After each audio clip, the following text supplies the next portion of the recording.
Dans la nuit du 8 au 9 mai 2022, Yannick Aleno a vu sa vie chamboulée. Son plus jeune fils, Antoine, a été fauché par un chauffard alcoolisé en plein Paris. Le chef cuisinier s'est confié sur le deuil toujours difficile et sur les conséquences que ce décès a eu sur sa vie et celle de son couple. Dans la nuit du 8 au 9 mai 2022, Yannick Aleno a vécu un drame que tous les parents redoutent. Le chef cuisinier a appris le décès d'Antoine, son plus jeune fils, fauché par un chauffard alcoolisé au volant d'une voiture volée en plein Paris. Le jeune homme âgé de 24 ans attendait sur son scooter un feu rouge quand il a été violemment percuté. Yannick Aleno tente depuis de surmonter la tristesse de cette douloureuse perte et a décidé, avec Isabelle, la mère de son fils, à travers la création d'une association qui porte le nom d'Antoine Aleno, de faire de son mieux pour venir en aide aux parents et aux proches de ceux qui devront faire ou qui font, comme eux, face au deuil et à l'injustice après un tel accident. Il s'était d'ailleurs confié sur le sujet à nos confrères du magazine Gala. Le papa de Thomas et d'Antoine déclarait « J'ai grandi dans un pays où le mot égalité apparaît sur les frontons des mairies.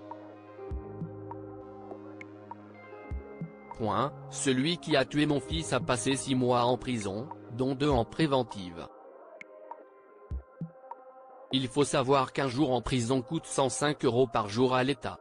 Sans oublier la voiture qu'il a pris en charge sur la scène du crime, ni le fait qu'il a été interrogé par des policiers, il a vu un médecin, un psy. Tout cela a été mis en place pour lui. Il soulignait le fait que ça n'avait pas été le cas pour lui et sa famille qui sont pourtant les proches de la victime.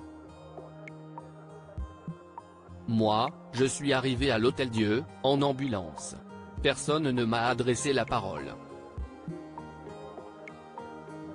Je suis resté comme un con, assis sur une chaise déglinguée, sans même un verre d'eau. Et j'ai reçu la facture de l'ambulance, racontait-il sidéré.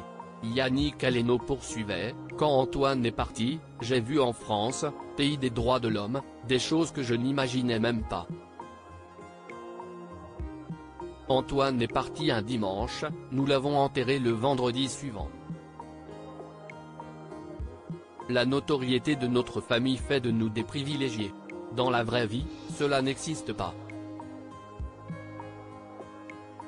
Un repli sur soi face à un deuil difficile. Dans une interview accordée ce dimanche 7 janvier à nos confrères du Parisien, Yannick Aleno revient sur son deuil difficile. On y apprenait, notamment, que fin décembre 2023, l'ex de Patricia Cass est parvenu à lever des centaines de milliers d'euros pour son organisation philanthropique qui a donc pour but de prévenir les actes de violence contre les jeunes et d'aider les familles endeuillées. Pour ce faire, le père d'Antoine Aleno a organisé une vente aux enchères de grands crus offerts par 180 grands cuisiniers du monde entier. Outre sa passion pour la cuisine, Yannick Aleno s'est également livré sur la façon dont sa vie a changé depuis la mort de son plus jeune fils. Lui est demandé notamment s'il sort souvent avec des amis ou s'il préfère les dîners à la maison. Sa réponse ne s'est pas fait attendre, en fait, depuis Antoine, on s'est un peu replié sur nous-mêmes. Je n'ai plus trop le goût de sortir, explique-t-il. Un impact sur son mariage avec Laurence qui ne le dérange pas, au contraire, à la maison, je prends un peu plus le temps de cuisiner, avant, je tombais facilement sur un paquet de chips. Je prépare beaucoup de légumes, malgré mon côté viandard. J'ai préparé l'autre jour une soupe de lentilles au saté, c'était très bon, avec un verre de Saint-Joseph blanc. Ma femme, Laurence, cuisine aussi, son risotto est meilleur que le mien. Un détail que l'on aimerait bien vérifier.